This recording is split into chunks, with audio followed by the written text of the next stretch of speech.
Dewan Pimpinan Wilayah Lembaga Dakwah Islam Indonesia Kalimantan Selatan menggelar buka puasa bersama Insan Media di restoran Lima Rasa, Jalan Ahmad Yani, Pal 3, Banjarmasin Timur, Kamarian, Selasa 25 Maret 2025. Buka puasa bersama ini menjadi agenda rutin tahunan di wayah bulan Ramadan, yang tujuannya selain menjalin silaturahmi sekaligus juga menyampaikan berbagai ide One Program LDII di tahun 2025.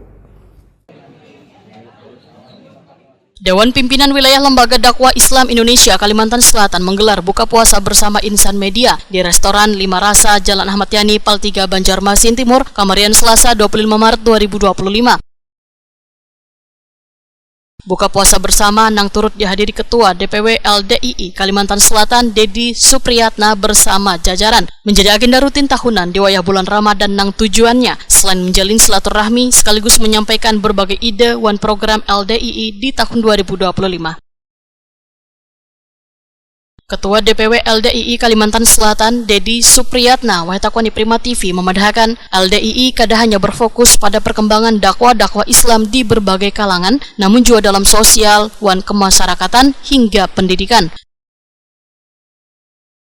Salah satu program sosial yang menjadi prioritas di bulan Ramadan adalah memberikan bantuan gasan kaum duafa wan yatim piatu.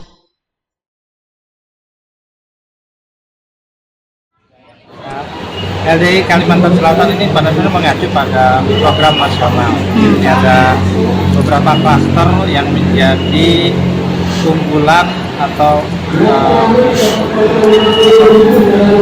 kontribusi LDII kepada bangsa. Yang pertama adalah kebangsaan, dan yang kedua adalah dakwah, yang ketiga adalah bagaimana membangun ekonomi, terutama ekonomi yang berbasis syariah. Yang berikutnya, bagaimana kita mencintai lingkungan hidup. Kemudian yang berikutnya, bagaimana kita membangun ketahanan pangan.